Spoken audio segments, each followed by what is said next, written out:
Pag-open ko nga ng aking Celebi app, ito agad ang bumungad. Nakita ko sa aking points na meron na akong challenge to be creator. So, naging kulay blue na siya. So, yan, kinilik ko lang yan. And then, sabi dito, take the creator challenge.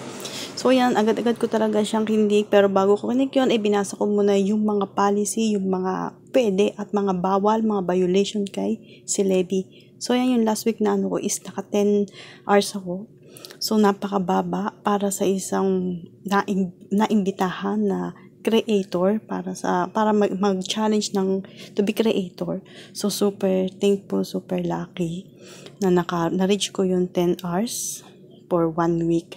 Kaya siguro ako na nabigyan ng invitation. Sana naman aprobohan nila kasi wala naman ako violation and sa tingin ko wala rin ako mga copyrights and then watermark. So, pinalo ko naman lahat ng mga kagustuhan ni Celebi. So, sana pagbigyan tayo ni Celebi na mag-approve yung